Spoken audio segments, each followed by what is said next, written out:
Hi, everybody. You guys beat me to it. You're so fast. Hi, guys. Welcome, welcome to our Prairie Circle Chat. For those of you who maybe haven't joined us before, where I'm Holli Markwald, CEO here at Prairie Wear. We make versatile, sustainable compression bras, and we work with some incredible humans every single day. And the intention of our Circle Chat is to share that knowledge and passion for what they do to help people in this forum. So welcome, everyone. And with that, I would really love to introduce our two people with us today. So Kelly Sturm and Jill, our personal Prairie Wear team member, and have them introduce themselves to you. And Kelly. All right. Well, thank you for having me. So my name is Kelly Sturm. I'm a physical therapist. I'm in the Minnesota area, and I specialize in oncology and lymphedema. And I've been practicing for about 11 years now. Awesome. And hi, I am Jill Coleman. As Holly said, I just started working with Prairie Wear as the new sales and education manager. But I actually have a personal experience. I'm a 10-year survivor of lymphedema, and I am just so grateful to be part of this circle and this conversation. Awesome. And with that, our circle chat today is living and thriving with lymphedema. And we have two amazing humans to walk us through that. And I think where I'd like to start, I know personally, before I was starting Prairie Wear and really involved in this industry, I had never heard of lymphedema. And so I always want to take the opportunity to say and teach people, what is lymphedema? And Kelly, I think this is a great question for you. Yeah. Lymphedema is really what we call a dysfunction of the lymphatic system. So all of our blood comes from our heart and goes throughout the body, and then the blood comes back to the veins, but some of that fluid comes out of the blood and then comes up through our lymphatic system back to the heart. And if that system isn't working correctly, it can get backed up and cause swelling or cause congestion. And that's when someone sees that swelling. And that's really the short story of what lymphedema really is. Great. And for those of you wanting additional information, there's so many great resources now, and we'll list some of those for you, or you can also put your questions in the chat and we will definitely be responding to you, or DM us, because there's a lot to learn and there's a lot of great information now. So thank you for that. This is another Kelly question, and then we'll get into the thriving and living part, but we'll get some of the knowledge base down. What are some of the main causes of lymphedema that we know of? So there are two types of lymphedema, or two categories. We have primary, which is someone is born with a issue with their lymphatics, or born with it. They may not see it at birth. It might come on later in life, but that we consider primary. Secondary lymphedema is caused by an injury, a surgery, or something that happens to someone in their lifetime that causes lymphedema to happen. So commonly what we see in secondary lymphedema is someone having lymph nodes taken for cancer treatment. And after you take lymph nodes out, the system gets backed up and causes lymphedema. Okay, great. And one more knowledge base, because this is the question that we get most often when someone asks us that maybe they're not aware of lymphedema. What does it mean? What are the causes? The next one is, can it be cured or healed? Yeah, that's a great question. At this time, it can't truly be cured. There is no true cure. There are ways to manage it really well. We can manage it extremely well in some cases with conservative measures like compression exercise. We can talk more about that. And there are some upcoming surgeries that are gaining momentum. Again, not to cure lymphedema, but to manage it extremely well. So no cure, but we're on our way to really, really good treatment. Awesome. And Jill, just make sure that you have your throat lozenge and you're ready to talk, because we're headed into really the part that I feel, Kelly, the reason that we were drawn to what you do and who you are is that we're really about active recovery when possible. And how do we support that as a company, as a team? Education, and also making sure that we're resourcing our medical professionals. You being one that have really dedicated, in our opinion, your life to the education of others and supporting their healing, which is so awesome. So maybe you could start with some of the suggestions you have for the main ways in which lymphedema can be managed. And then, well, Jill, you can share some of your experience with that. Yeah, and I would love to hear Jill's, because everyone is different what they need, and that's really important for a therapist to know, but also patients to Yeah. know. The Yes. number one treatment right now is, the broad term is complete decongestive therapy, but if we look at what that means, the big component of that really is compression. And that can come in different forms. If someone's brand new to swelling and it's specifically in an arm or a leg, we might bandage it up to reduce it. And then when someone is reduced, we go into a long-term garment to keep them maintained. Now, when it comes to the chest, the breast area, pelvic as well, abdominal, that you can't bandage that area very well, maybe in certain situations, but we really are looking for good compression garments and maybe some inserts or whatnot to bring the swelling down and then to manage it. We also do lymphatic drainage to try to help guide the fluid, to soften up any thickening or hardening that can come on from fluid sitting there too long, exercises, deep breathing, and then there's a long list of some other extra ones, but those are really the main ways that we treat lymphedema conservatively right now. Awesome. And so for someone that's newly diagnosed with lymphedema, or Jill, actually, I'd like Jill to be able to also share, because I find that, we get this education. What does that mean in functionality for everyday life? And Jill, would you be okay sharing your story in terms of diagnosis and where you're at then and today? Yeah, Yeah. definitely. Again, thanks for having me.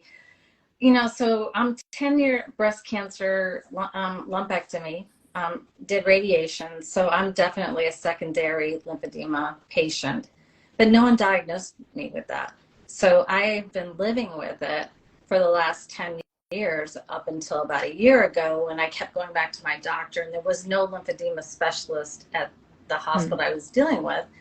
And they're just, they finally got me into a therapist, and from that, taught me the exercises and then put on a compression garment. So I didn't know about Prairie Wear. That wasn't even in my scope. They just said, go on this website, get the tape. And so my thought was, I need to open up and work out. So I've invested more time in working out with my personal trainer to open up all my lymph nodes and the highway, right, to get my fluids going, because I've traveled. And when I'm on an airplane, I would come home in so much pain and just having the swelling. And since I found Prairie Wear really in July, and wearing the Prima, working out in it, and then the Vita and the Luma, I have gotten myself down in the compression of, I can feel like my breast is healing. And so I'm just like, I don't know, people say, Jill, you seem so happy. I'm like, you have no idea, like the amount of scar tissue and just the lack of education that was given to me not that long ago. And so I think what you do, Kelly, and just spreading the word about this, keep asking questions, keep finding the resources, because they're out there. Mm-hmm. So that's just the beginning, Holly. But yeah, I think it's really it's made me focus on myself, eating right, the stress, because I think stress really caused, no one died, runs in my family, but not what I had. So I really think stress caused this at the time. And it made me stop and pause that I really had to take care of myself. And that's hard. Thank you for sharing that. I realized that I didn't know very much about your story. And one of the things that you said really resonated with me, which is you weren't diagnosed. We hear that a lot. We hear a lot that, I knew something didn't feel right and it was getting worse over time. It got worse when I traveled, or et cetera, et cetera. And Right. What would you say about that, Kelly, when someone knows something doesn't feel right, or what would you say to someone like that? Yeah. Jill, your story, thank you for sharing that, is a lot of people can resonate with that. And I hear this all the time, every week, every day. I don't go a day without a message of someone realizing they had a symptom like this and didn't know what it was. And then maybe saw a video or something I have and said, thank you for sharing this because I didn't know. And we have a long ways to go, but that's really why I started the platforms I did is really for your reason, is we lack knowledge and we lack support, and hopeful that we'll continue to work to change that. But if something doesn't feel right, the first thing someone will do is go to their doctor, and the doctor might not know what this is. And so the goal would be, if we can keep searching, keep digging, and see if we can find more resources. But we do, as a healthcare community, need to create more resources. Mm-hmm. Yeah, and I just to add to that, because when I did go to the doctor, and it was the vascular, they finally had a lymphedema therapist on site, and she got me right in there. And then, but at first it was like, oh, get a whole sleeve in this contraption. Well, that was like $2,500, and the insurance company said, well, oh, that'll be your deductible. I'm like, I'm not having surgery. Like, I'm 10 years, that's out of pocket. So it's like, whoa, and that's where I said, well, I'll invest in my trainer versus this, sleeve that I can't travel with. So, but I think the word is getting out. It's just, I wish it was sooner than later, but I have it now. I think the other thing in terms of the word, I heard two things. We have the patient perspective and also the medical professional perspective. And what I also hear, I'm going to say not quite daily, but at least weekly, is that there's a medical professional that's willing, that wants to learn, but hadn't heard of it, didn't know where the resources are.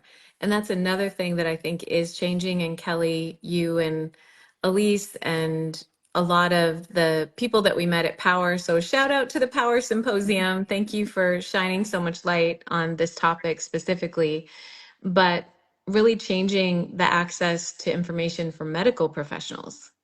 How do we do that? Yeah. We have a ways to go, but we're realizing that we're a small group right now, but we are a very passionate group, and we need to find ways to branch out to educate and just other therapists, other doctors, other clinicians, and also patients. We're trying to have platforms for all, but we do realize that if we can educate more clinicians at minimum of what this is and what to look for and the resources to at least send someone to, it's going to make a big difference. So we have less of Jill's circumstance of not knowing even what this is for a decade. And so our goal is really just to create another platform, an educational platform for the healthcare provider to learn more about lymphedema and other side effects similar to that. Mm-hmm. So once a patient is correctly diagnosed with lymphedema, we always recommend, consult your medical professional. There's really great resources to find them. Kelly is a great resource. She puts a lot on her platform of education, different places to find information. So I'm going to give a shout out to that right now as well. But what would be your number one recommendation for managing lymphedema? Of where to go to find a resource? Well, resource, yes. And then also just if we look at what do you do after you're newly diagnosed? What's the number one recommendation? Yeah, and I always say, you want to follow up with your doctor and I know some doctors don't know about it or what this is, but maybe if you have an idea that this might be what I have, bring this to them. A lot of doctors want to learn. They just don't have all of the training in their schooling. And so a lot of them, I have met so many that have reached out and are trying to learn. So still start with your doctor, still see if there's anything else going on that might be missed. I know swelling can maybe be a blood clot or something else. We just want to make sure that you're safe and you're cleared first and foremost. From there, if someone's the goal would be to find a lymphedema therapist. And there are a couple of resources I'm happy to share. One would be clt-lana.org. There's a directory on there, at least in the United States or North America, of therapists, and you can search your area and find one and hope that there's someone nearby. So those are the first two things I would do. Always want to get cleared and see if there's something else going on, and then see if we can find some support. Mm-hmm. And Jill, for you, what are some things that you find for yourself or working for your lymphedema management? She is working under advisement of medical professionals, but you mentioned a couple of things that compression, exercise, that Yeah, and I wish I did it sooner. Like now I'm very religious about it, but the exercise, doing the right set of exercises to open up the chest area, learning how to do the massage therapy from the massage therapist. Like I do that now regularly in the mornings just to get everything going. And I've seen a difference. And it's really when I feel stressed, I have learned to pause and take a walk, go outside, because that sometimes aspirates it and makes things a little bit more stiff. So it's really about doing that whole wellness, the mind, body, and my soul, which is near my heart and my lymphedema. But it's taking that time to say, you know what, I've always been on the mindset of, okay, this is what I have. I deal with it and I jump in and I learn what I can do that makes me feel better. And, that means going to get a massage. I'm going to go get a massage. But that's, yeah, it's really about taking the time for yourself and the action for it of exercise. I know we don't want to always do it, but exercise has helped me the most. And with the right compression garment. Kelly, I see you shaking your head. I think that's wonderful. I think exercise is missed a lot, but that combination of wearing the compression and going and moving, you just can't beat it. So I love that. This is not lymphedema related, but movement related. I went to a 90th birthday party yesterday, and she is just as spry as when I met her 8 years ago. And the questions always come out, what's your secret? What's your secret? And it's often the same, which is movement. I move every day. Yeah. And I think we forget that simple part of our body and taking that time.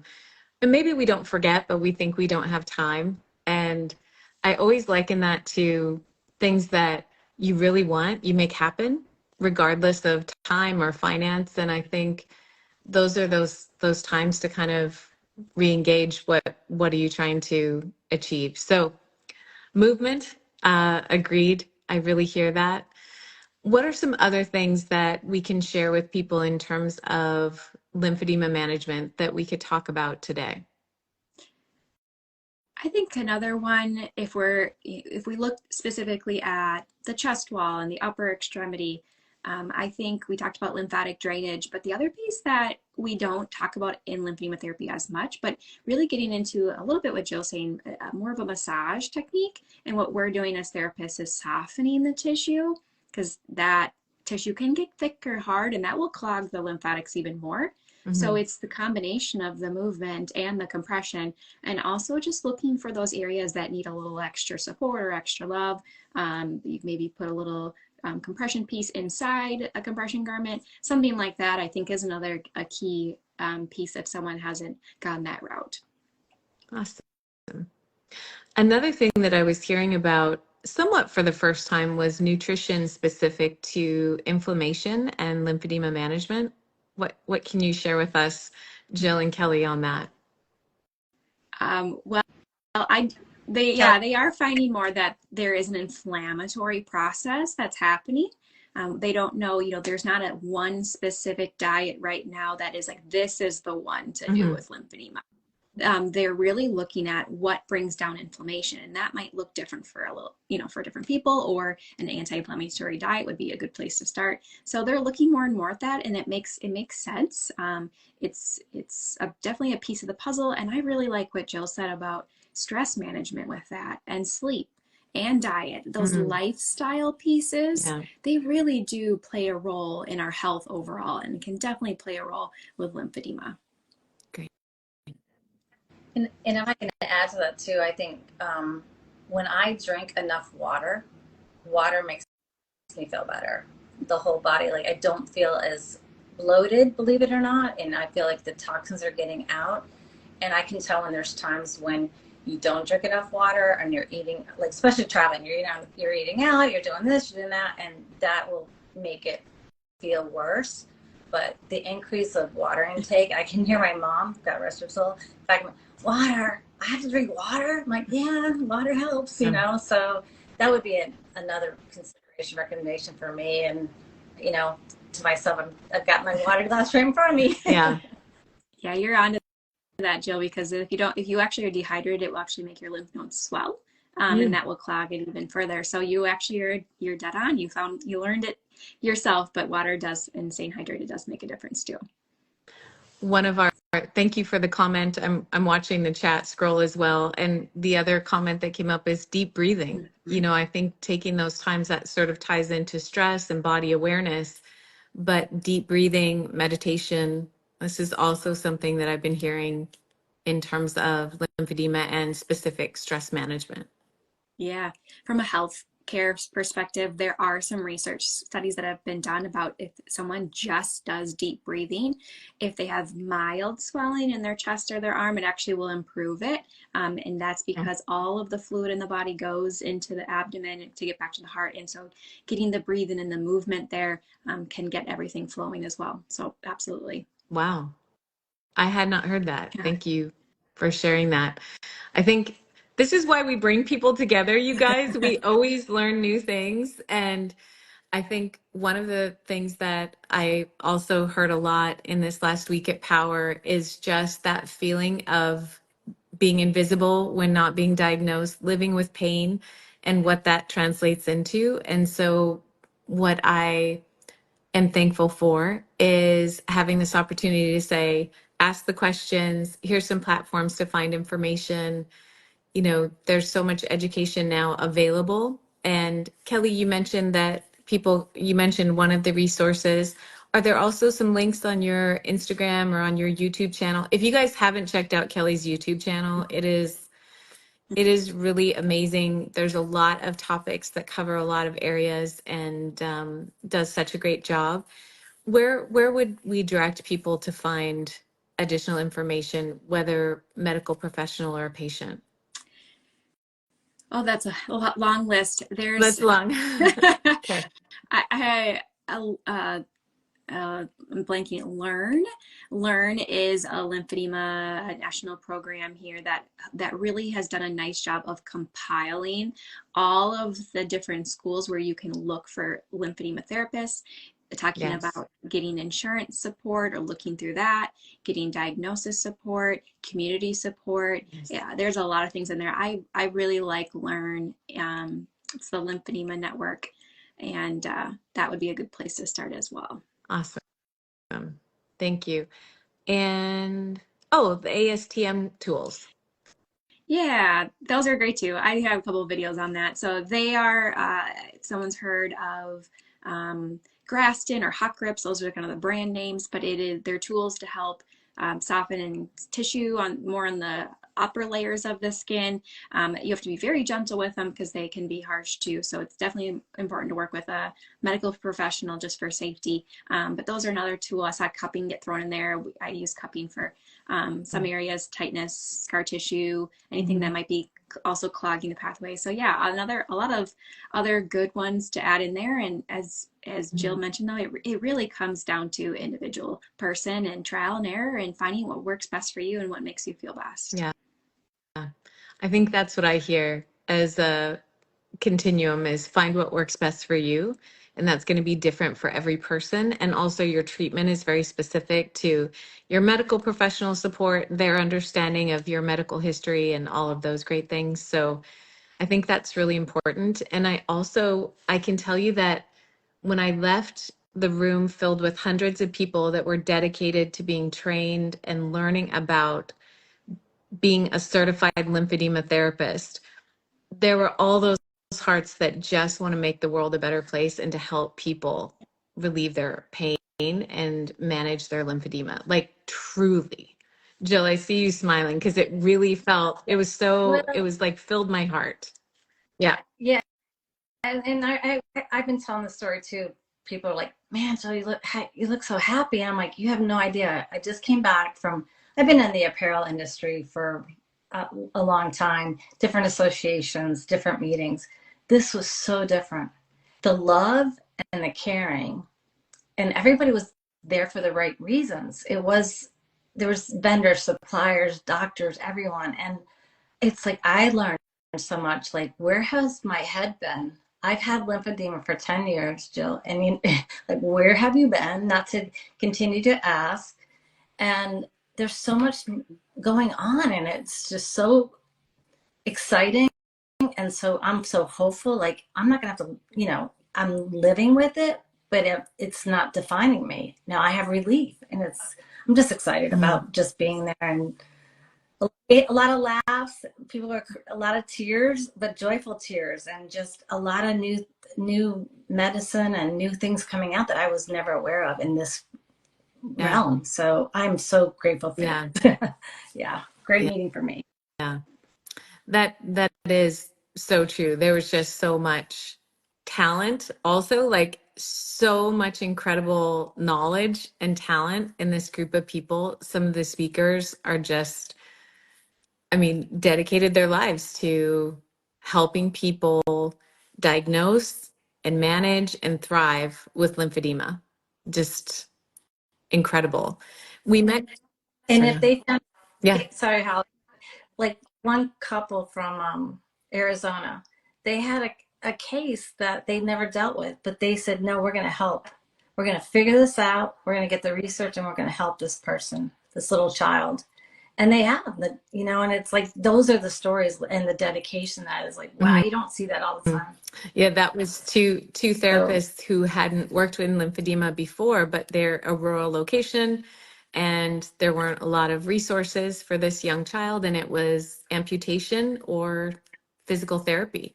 And they thought, we can figure this out. And that was when she was 3, and now we were looking at pictures of her at 12 years old dancing, right? So that's what this community does. And we've met just so many dedicated, loving humans that truly want to help you thrive with lymphedema. So Kelly being one of them that is close to our heart, but it really was inspiring and a joyful time to know that this is an important topic for a lot of people, a lot. Yeah. Yeah. Oh, that's wonderful. And that's kind of where my passion feeds in is I know these individuals, they are absolutely wonderful people and they really want to help. And it's figuring out how to bridge that gap to get those who need it to these people. And that's kind of where we're on a mission right now. So Yeah. We are all on a mission. It's positive impact, folks. I'm serious. We're really here to help people feel better and get better. And I think that's why we all sort of congregate together, and lots of resource. So if you have any questions, DM us, put it in the chat. We're happy to direct you to whatever information we have. We do have an education center at Prairie Education. I can't remember whatever it is. It's on our website. and also Kelly's YouTube, but really reach out. We're here as a resource, and thank you so much for joining us today. Kelly and Jill, thank you. Thank you so much. I really appreciate your time today. yeah, thank you for Thank having us. you. Thank you as Nice well. to meet you, Kelly. All Thank you. right. Until next time. Bye. All right. Bye, guys. Bye.